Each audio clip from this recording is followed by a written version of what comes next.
I've said enough. I probably went over. I apologize. But I get to introduce our final speaker of the night, who's going to give the State of the Union address. He's a man who sat behind his computer alone not even 10 years ago. October is the 10-year anniversary. And it was him with an idea. And he acted on it, and then he worked and worked and worked. And after years and years and years, he didn't get that far. But eventually, it started to work. I'll let him tell you his own story. Would you please give a warm welcome to the founder of eXp, Mr. Glenn Sanford. Woo! Get on your feet. Give him a hand, everybody.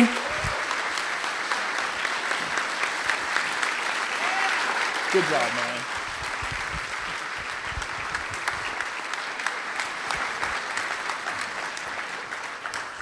I kind of think my job's done. I'm not sure how you follow Brent on stage. From here it's just downhill. But I'm motivated now. I'm fired up. But Brent asked me to talk a little bit about my history and what led up to launching eXp and sort of some of the challenges that we've been that we tried to solve, and we've solved quite a few over the years. And but I'll just kind of walk you a little bit through a little bit of my background. I got into real estate actually in 2002 as an agent on a team, and even leading up to that, I'd been really more on the technology side. I'd cut my teeth in sales, especially in my early 20s, late teenagers years. Sold Kirby vacuum cleaners door to door, so that was, and Brent pointed out that he never stooped that low, to actually sell Kirby vacuum cleaners. But I did that. Then I got into, I was a bit of a geek since I was 12 years old. Had an Apple computer back then, and then I'd been a stockbroker for a while. But really, one of the things that I recognized in really was the early 90s, and as having been a stockbroker, I followed investments, and I used to post my stock picks on Prodigy and America Online. So if you remember that, those were the online services of the day. And AOL actually asked me to actually manage their financial bulletin boards and chat rooms. So I was a contract employee of America Online, and I had given up my being a stockbroker. But one of the cool things that had happened is now AOL gave me this really unique platform. People asked me how I knew so much about stocks, and I ended up saying I used to be a stockbroker, and I literally had people come out of the woodwork saying, if you ever become a stockbroker again, we'd love to open an account with you. So I actually became a stockbroker a second time, and the cool thing about that experience was that I learned the power of really internet marketing really in the early 90s. And I literally decided never to make a cold call again, which really means I probably shouldn't have done very well in real estate, because a few of us probably have made cold calls over the years. But I really became a sort of an inbound marketer, and I went on to start a couple different companies after that. I built the largest online service in Western Canada called Interactive Cafe. I went on to launch an e-commerce logistics company in 2000, right before the dot-com collapse, and literally became a dot bomber almost the day we got funded. So the company cratered, and so in 2001, I had launched some local websites in a community that I lived in called Birch Bay, Washington, and it's only a community of about 5,000 people full-time, 10,000 during the summer, but I was trying to sell banner ads to a local real estate agent, and his email bounced, and so I called him up and told him his email bounced, and and so I fixed his email, so he hired me to build his website. And then he got tired of paying me $60 an hour to work on his website. He was 64, I was 35, and he said, Glenn, you need to go get your real estate license. And at that point in time, I literally said, I need a real estate license like I need a hole in the head. I think that was actually a direct quote back in the day. And he wouldn't take no for an answer, and so he says, what's it going to take? And I said, I don't know, guarantee me $3,000 a month. And then he said, fine, and I was like, oh, crap. And then I said, okay, well, I'm not going to do open houses. I'm not going to wear a realtor pin at the grocery store. I'm not going to solicit my friends and family. I'm going to basically build this online, or I'm going to leave the business. And he actually said fine on all that. And then about 30 days later, he goes, Glenn, how come you don't have your real estate license? And again, I'm still dragging my feet. I really don't want to do this at this point. And I go, well, Hugh, I get paid $60 an hour to study for my real estate, or I get paid $60 an hour to do website development work. And he said, I'll pay you $60 an hour, go get your real estate license. So I got paid $60 an hour to actually study for my real estate license. And that's how I got into the business. I got in sort of very non-traditional, but one of the things that I was able to do was I was able to create some business constraints for my personal business, which I was able to leverage. And so because of my focus on internet lead generation, I ended up being Rookie of the Year that year, not because he was generating leads, but I was generating all my own leads. I was giving him 30% of my commissions, but I was doing everything. I was doing lead gen, working with the buyers. I was exclusively on the buyer side. And we had a 2-year deal, and so at the end of 2 years, 2004 went to KW because of the focus on team building. And I love the Red Book. The Red Book was amazing. If you haven't read it, read the Red Book. If you don't know what the Red Book is, ask your neighbor. They probably know what it is. It's the Millionaire Real Estate Agent book by Gary Keller. So it's really, in my mind, the best business book that you can read as a real estate professional, sort of understand the mechanics of building a team and what the economic models are of real estate. And so I ended up building a team, but I actually didn't build just one team. I actually, glutton for punishment, which I've been pretty much all my life, I actually launched 5 teams almost simultaneously when I started my first team. So I ended up getting up to 6 teams. And as a result, by my 4th full year in the business, I was in the top 50 nationally with Keller, doing expansion long before there was even the concept of expansion in the Keller system. So I literally had teams all over the country in 2006. Loved Keller, and I thought it was an awesome model. And unfortunately, some of you know the profit share system, and I had 184 people in my profit share group, but they weren't at very profitable offices, even though we were doing tens of millions of dollars a month in closed business. I mean, it was a lot of business, and so it turned out it didn't pay as well as I wanted to. So I went independent. I went and said, we'll go independent, and so we did. So 2007, we did about 73 million in production, and we ended up expanding to 3 offices. We still had some agents actually with Keller and some sort of some teams that we still were incubating. And then 2008, we were on track to do about 100 million, and then the housing market crashed. And so I learned really quickly the expenses relative to actually running a brokerage in a down market, which is that you don't make any money, you lose money. And I was feeding the business to tune of about 50,000 a month just to keep the doors open. So we quickly closed down 2 offices, ended up skeleton crew on the 3rd, and then during that period of time, in April 2009, we all got together, and one of the agents said, when do we get our offices back? Because they loved the lead gen models that we had. We were still generating lots of leads. And I said, we're not going to get offices back. We don't know how long the market's going to suck, which was a technical term back then. And we said we need to build a real estate brokerage model that's not dependent on bricks and mortar, because that's the single biggest cost to running a real estate brokerage. And so we really went to the drawing board from April, May, June, and we started to work on what would it take for an agent, and I really had a focus group of 1, which was actually me, and I said, what would it take for me to be willing to leave if I was at another brokerage, that brokerage, and come to work for eXp? And so we just we mapped it all out. We took all the models, put them side by side. Again, Keller had been the fastest growing real estate brokerage of all time at that point in time. And so we knew we needed to sort of build something that really matched up really well against Keller, Exit. There was another company called Connect Realty that was out there at the time. And of course the Remaxes, the Coldwell Bankers, et cetera. And so we started to model out, the split model, the 80-20 split, no franchise fee, $16,000 cap. We want it to be, once we went sort of nationwide, we want it to be the same thing everywhere.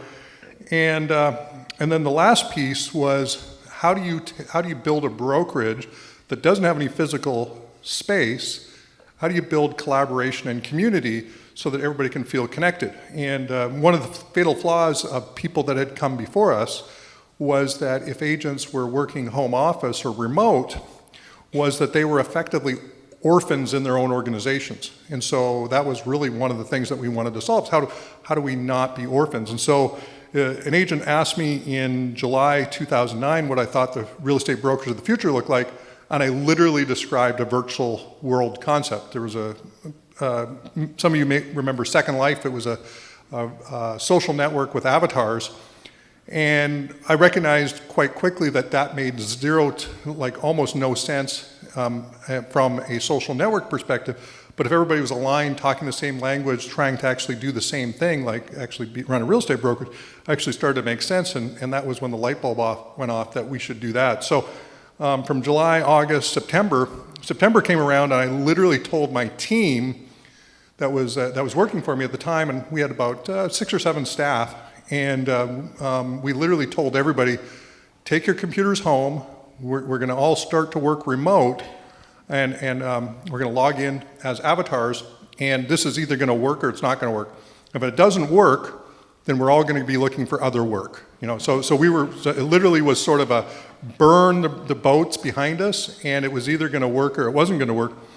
And so October 6, 2009, we launched with 24 agents. Now, we actually, it was obviously a struggle in that we were very small, didn't have a lot of capital. We were trying to bring out an entirely new business concept that nobody had ever seen before. But fortunately, I got picked up by Jim Cronin, who's up here in Northern California. He had a thing called Real Estate Tomato, so he had me on a virtual real estate bar camp. Brad Anderson, who was a big guy on Active Rain, who also lives up generally in this area as well. And he ended up doing something on Active Rain, so it created a little momentum. But we grew about 5% a month, literally, and which, by the way, when you start with 24 agents, 5% a month at the end of a year is only like 46 agents. So we're not talking huge growth here. But 5% a month, it took us from 46 to 78 to whatever. And so we get into 2012. And we literally said this really isn't growing fast enough for us to be truly relevant.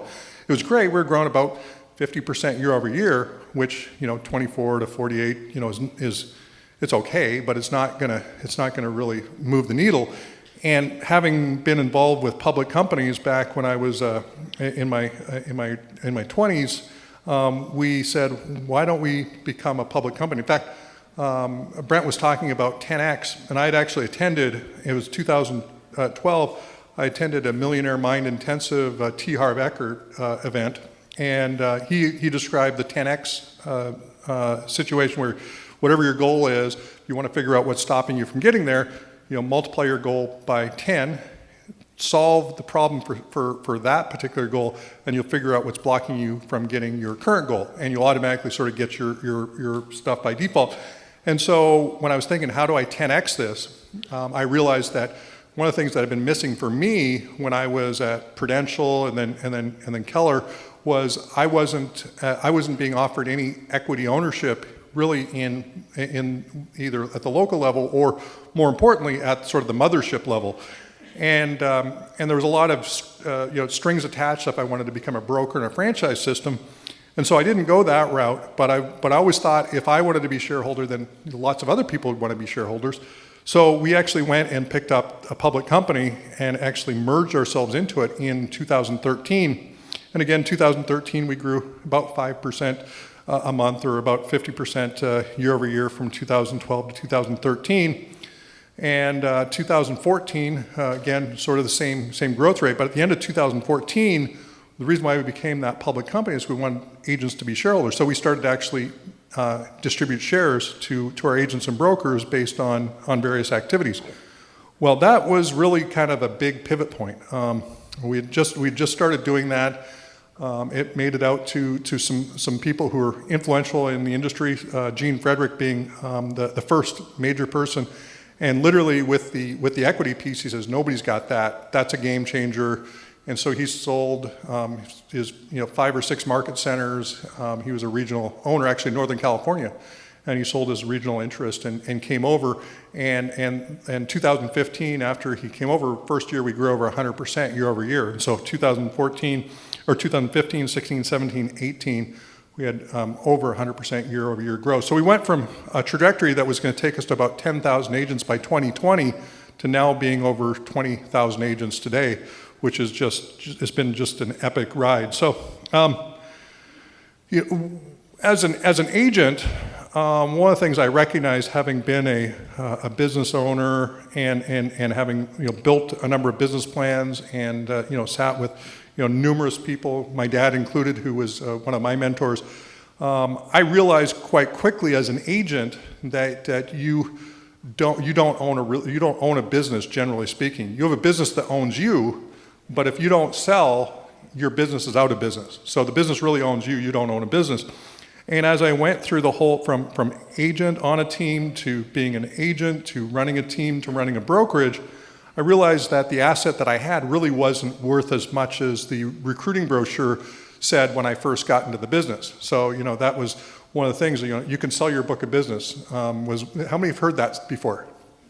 How many of you, show of hands, know somebody who's successfully sold their book of business? One. Okay, and you do. Okay, there you go. So you can sell it, but getting paid is a whole different story. So that really doesn't work really well. So real estate's, generally speaking, this hamster wheel, and I wanted to get off the hamster wheel just like everybody else. And that's so when I think about this focus group of one, I'm going, how do we get off this hamster wheel, and what would be the ingredients necessary to be there? So that's really kind of that was something. And then the other thing that was going on really in 2009, which was really important as well, is that we had really got to a perfect storm. Housing, of course, went down, went in the toilet, but technology, high-speed internet was now everywhere. We probably 2007-ish, we now had high-speed internet in our homes that was probably faster than the internet that you still had at the office. So, so we had, the T1s that were in the office, but at our home we were having 3, 5, 10 megabit connections. Now, I use my phone, it's got a 25 megabit connection. I mean, literally it's faster than most cable internet connections, and I've got it on my phone. So technology finally got to a point where you didn't have to go to the office to get listings, or not listings, but to actually, to get access to listings, upload and do all that stuff. You could literally do it from anywhere. And so that was really, in my mind, the true enabler of really the kind of the model that we ended up building. So, as a public company, obviously, it's been kind of a rocket ride.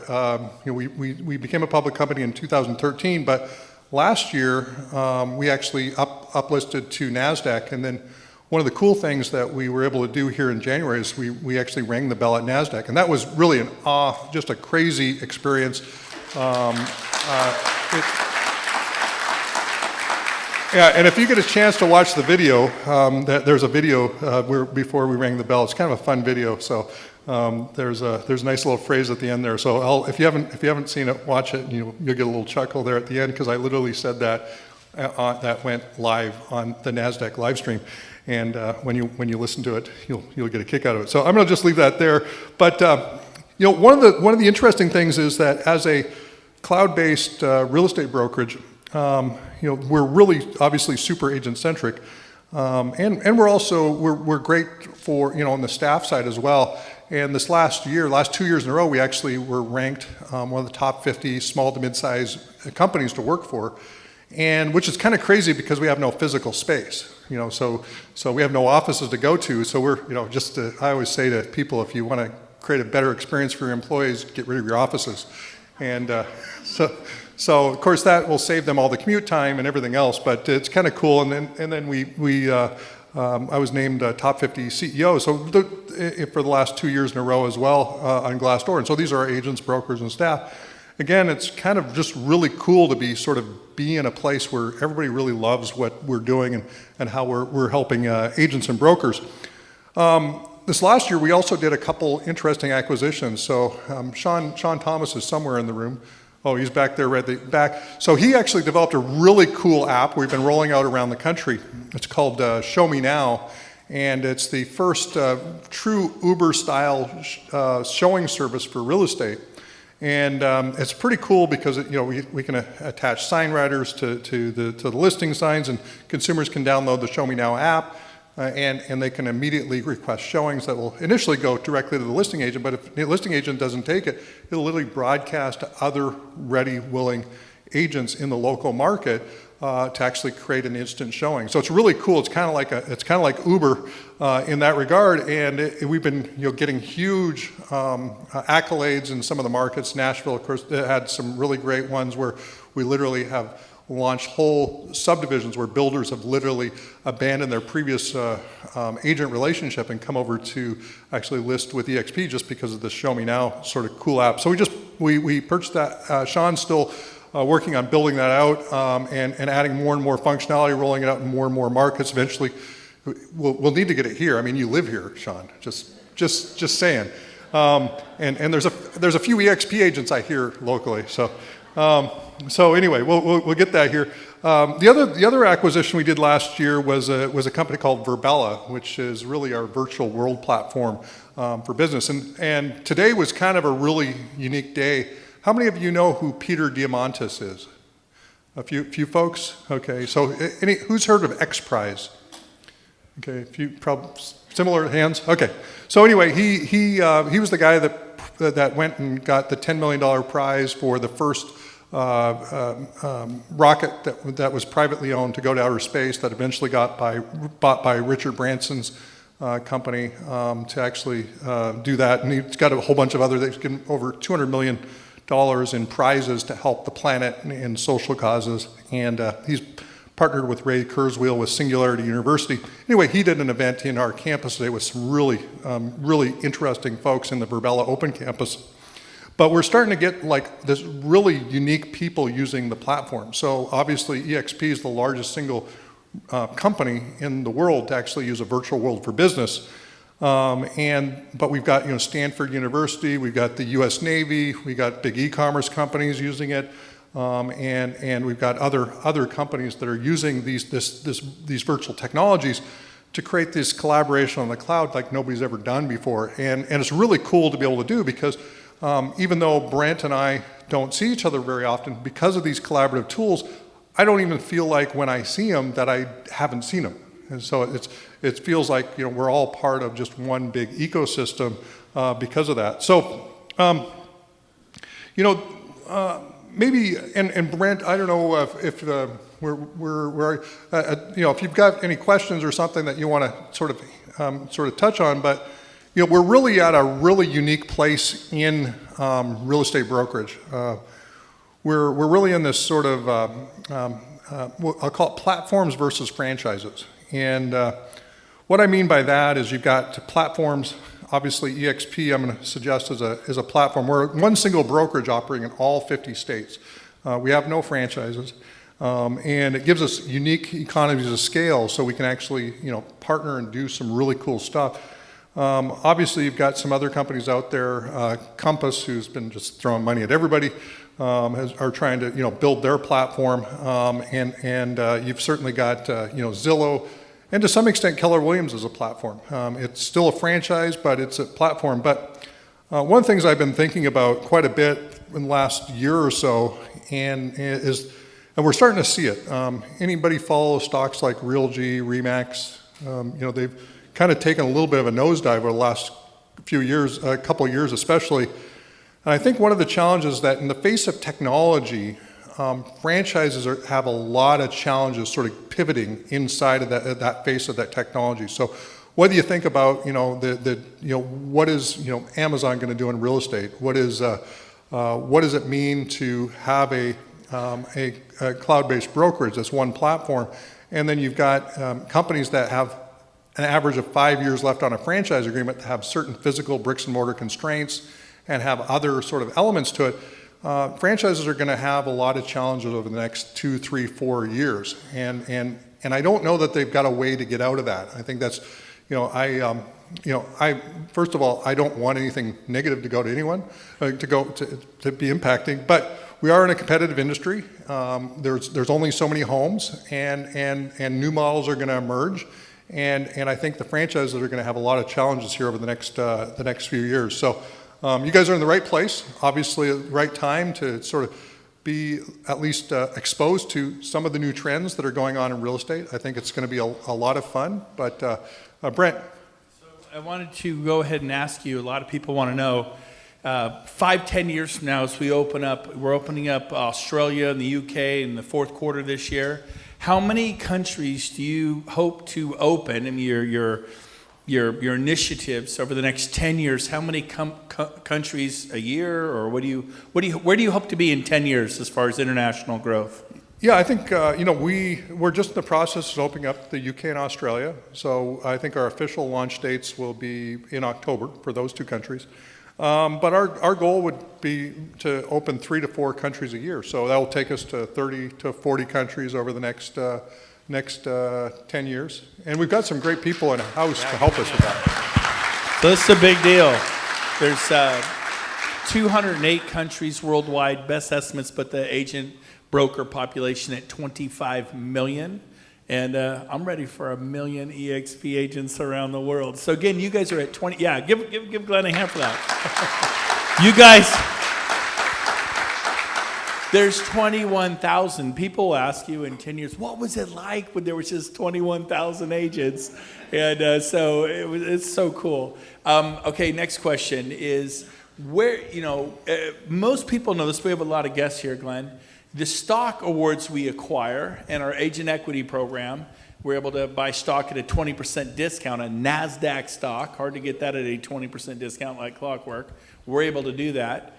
But that stock is not an eXp Realty, which shocks a lot of people. It's an eXp World Holdings, which is way better. One of their holdings is the goose that laid the golden egg, eXp Realty.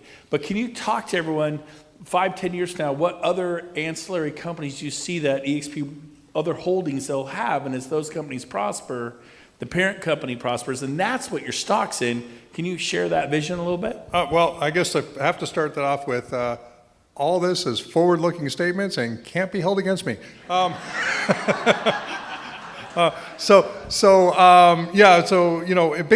eXp World Holdings obviously is the public company. It's the holding company, and it owns eXp Realty, but it also owns Virbela, the virtual world platform. And as we sort of roll out other verticals, one we talked about in June, and a lot of people got super excited about that at the shareholder summit, and that was a company called Intralend. And so we're going to have the ability for agents to effectively be shareholders in a chapter. There'll be lots of chapters, but in a chapter of Intralend, to be able to have your preferred LOs on the back end to actually get referrals out of their own mortgage company.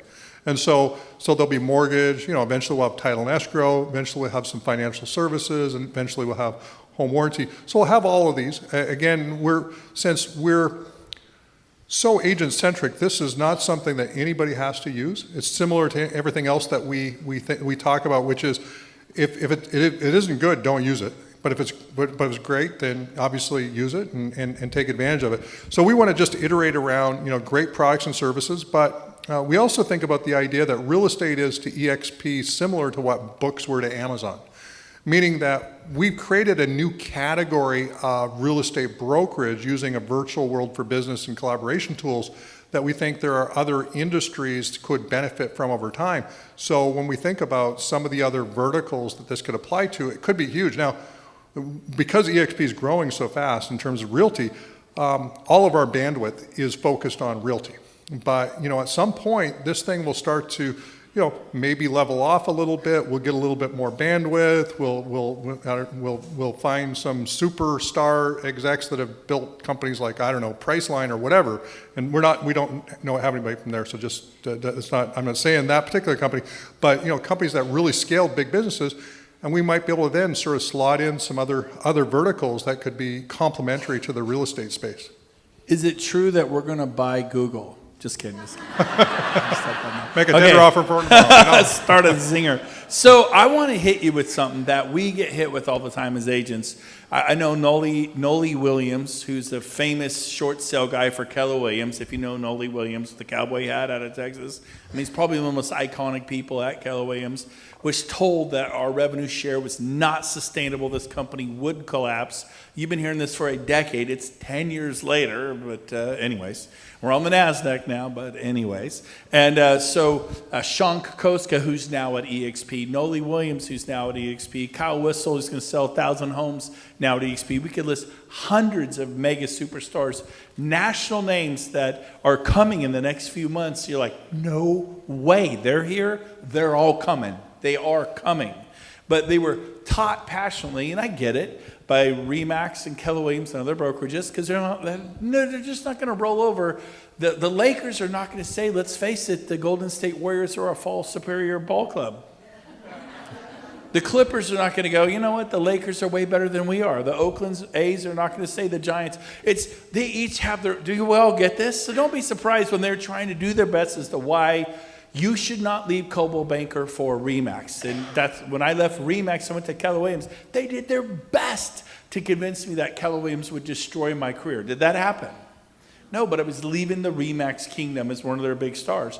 So there's a lot of misinformation with eXp. One of them is rev share is not sustainable. Would you address that head on as to why it is sustainable and why we could expect to be here in 10 more years and 20 years? Yeah, there's a couple of different things. One, a lot of times people will pull up our financial statements. We obviously, as a public company, where we have our financials are publicly disclosed.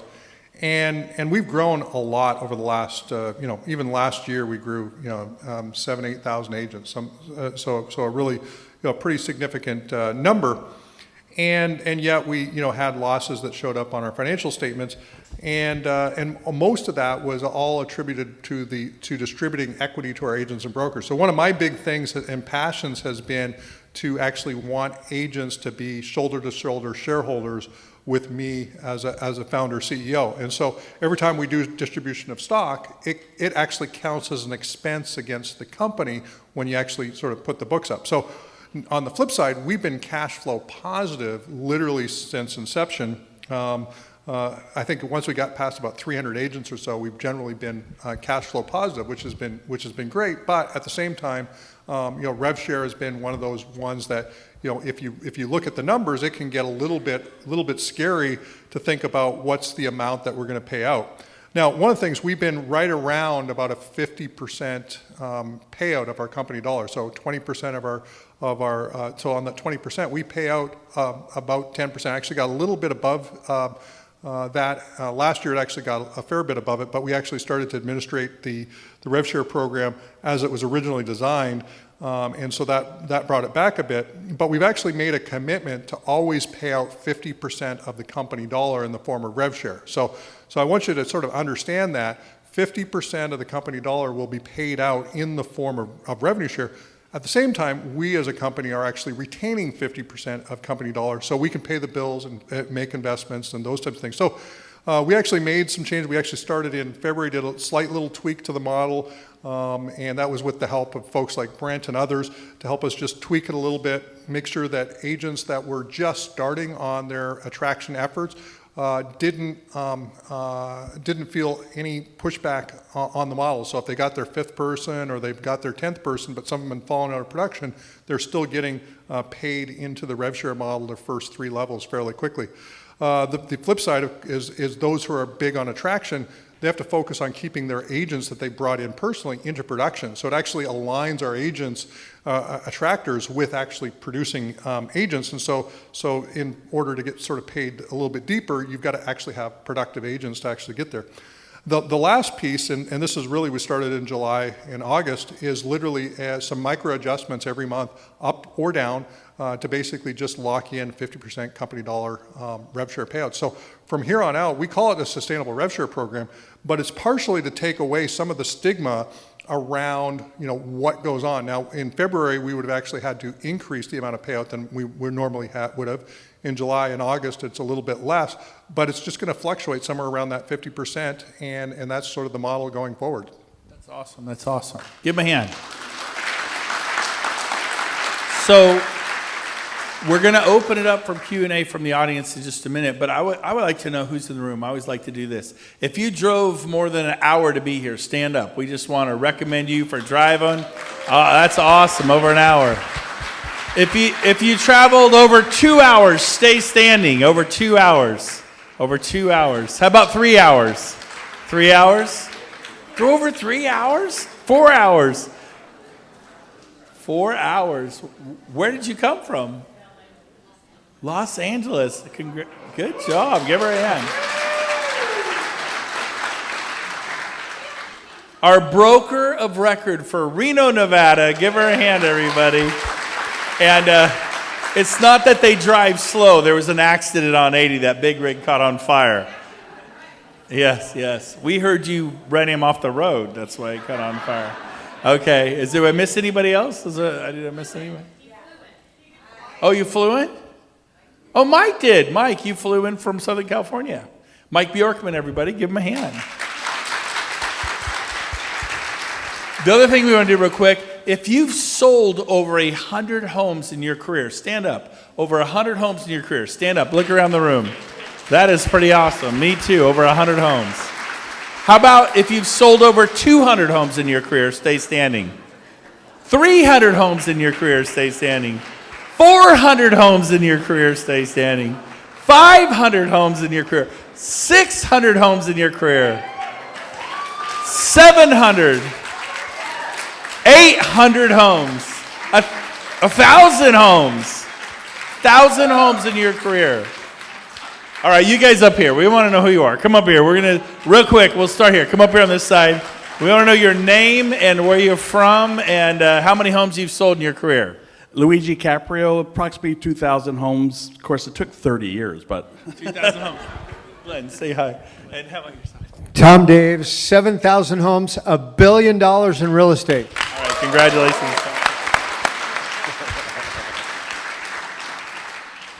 I don't even want to say now. My hero, Mike Bjorkman, 40, about just under 5,000. That's so tight. Hey, Bob Burton, Auburn, about 2,100. 40 years. Hey, buddy. Say hi to Glenn. Hey, Glenn. How you doing? Alan Savage from Grass Valley, a little over 3,000 properties. They have 3,000 properties up there? Hey, meet Glenn. Hello. Leslie Henderson from Reno, Nevada, and somewhere around 2,000. All right, congratulations. Good job, brother.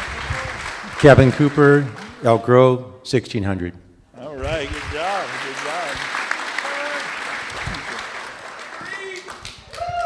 job. Marguerite Crespello, 3,500 and counting. And I started out as a Luigi Caprio's assistant. Wow. And Brent Gove, over 4,000 homes sold in my 23 years. So that's pretty cool. So I want to get on this stage with these guys. So here's the deal. Every single one of these people are going to be in Las Vegas. And we want to have breakfast with you, lunch. We want to hang out by the pool. We want to go golfing, hot air ballooning. Are you going to be in Las Vegas? When is that, 20th? Yeah. Oh, I think I'm there. I know you're there. So I begged you to be there. And so it's going to be amazing. And so you need to be in Las Vegas. Give these guys a hand. Good job, you guys. Congratulations. Now your pictures. Now, real quick, and then we're going to have time for a couple questions only from the audience. But if you've sponsored 5 or more, how about this? If you sponsored 1 or more agents, stand up. 1 or more agents you've enrolled in eXp. 1 or more, stand up. 1 or more, stand up. All right, give them a hand, everybody. That means they've gotten stock. Stay standing. Now, if you sponsored 5 or more, stay standing. 5 or more. All right. 10 or more, stay standing. 10 or more. I technically have to sit down. I've only sponsored 6. I'm just... All right. 15 or more, stay standing. 15 or more. Wow. You guys come on up here. 15 or more. Come over here real quick. Come on up over here. If you sponsored 15 or more, we want to know who you are, where you're from, and how many you actually enrolled in the eXp. I think it's important to recognize you for what you've done. I'd like to know how big your groups are too. Like, I've sponsored this many, I got this many in my group. If you want to tell us how long you've been here, so where you're from, how many you sponsored, how many in your group. We'll start with Mr. Mike Bjorkman from Valencia, California. Mike Bjorkman, I've been with the company 9 months, and it's just at 23 agents, and the RevShare group is now at 333 this morning. Congratulations, Mike. You can grab a seat or whatever, since you've already met Glenn, or shake his hand again. By the way, you noticed we started with selling homes. We are all about selling homes. We just also build companies while we're doing it. So Don Yoakum, I've been in the company, well, officially 9 months, but been working at it for a year, and Tom Daves, and I have sponsored 35 people, and I've got 150. All right, give him a hand. Good job. Congratulations. Go say hi to him. All right. Hi, my name is Jeff from Daly City, sponsored 29, and the group is 49. All right, give him a hand. Congratulations, Jeff. Tom Daves sponsored 35 and 135 in the group. All right, congratulations. Alan Savage, I've promoted 20 people into eXp, and we are about 35 people right now. Congratulations, Alan. Well, I joined the week after Brent did, so I've been 2 years, 9 months. I have 31 personally sponsored, 207 in our group. Congratulations. Kevin Cooper, about 6 months. We have 20 people in our front line and 29 total. Awesome. Congratulations, man. Vincent St. Louis, 17 personals, 78 total, 25 here. All right, congratulations. Chris Okamura, 2 years, 15 personal, and 326 this morning. All right, congratulations. He's the king of the Hawaiian Islands. I said, which islands? He goes, all of them. I mean, I could see him canoeing over and telling their cousins. Tess Santos, a year and a half. Super slow, about 72 people. All right, congratulations. Frank Crandall, a little over 2 years, 22 people sponsored, and 159 this morning. Congratulations, Frank. Stephen Kelly McCarthy, Yuba City. We've been 20 months, we think, 16 on our front line, and 33. Yeah. Congratulations, you guys. Right on. Well done. So we're going to wrap up today with a couple questions from the audience. We're actually at time, but we're going to take time for a couple questions. So if you have a question for Glenn you'd like to ask, raise your hand. And here we go. So Glenn, you posted a video, I think, last week on Workplace, and you mentioned that RevShare is personally important to you. Can you explain that? Yeah, well, basically that's how I get paid myself, is through the RevShare system. So, it better work. That's how I'm getting paid. Brian Souza, Clovis, California. Touch on the vision for the language as we expand internationally. Right now we have English speaking, right? UK and Australia, but the vision over the next decade is probably to go to countries that no habla inglés. Yep. So we actually have in eXp, for those in the Latino community, we have eXp Latino. We've been working on, working on going south of the border. So that's probably coming up in early next year. We're still looking for the right leadership group there. As we continue to grow, one of the cool things about Workplace by Facebook, which is pretty interesting, is you can actually have it do real-time translations. So if somebody posts something or what have you, it would actually be translated to English, which is really good for me because I skipped French classes and Spanish classes when I was younger, so I pretty much only speak one language. But so this will really help, and I do have Google Translate, so that helps. Yeah, we'll definitely be going into other countries. We're in Quebec now. Everything had to be translated into French, and so we've got a number of French-speaking realtors there in Quebec.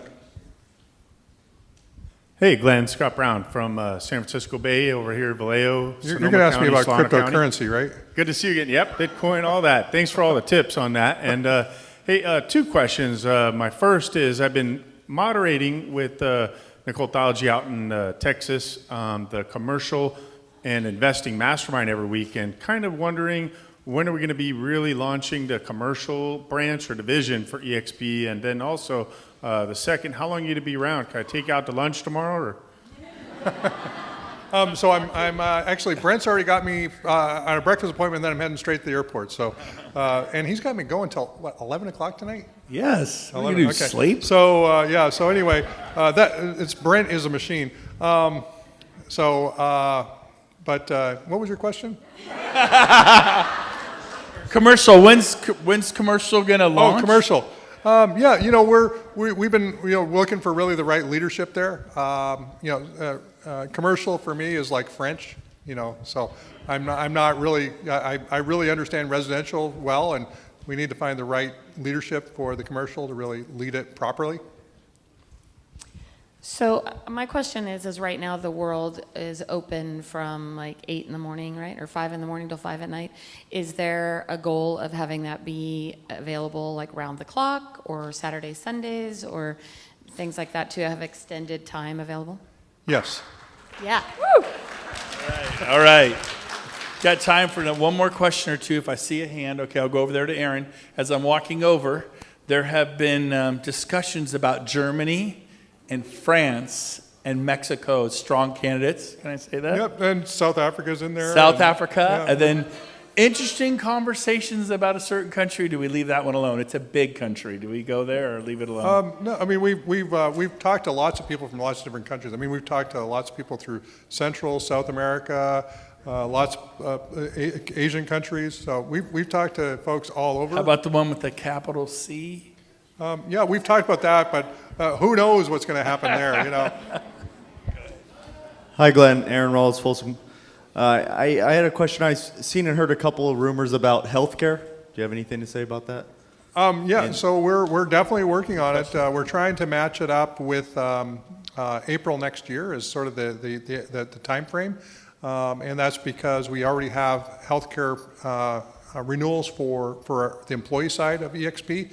And we think we have a path to actually add agents to that plan. So we're vetting it out with attorneys and a bunch of other folks. So.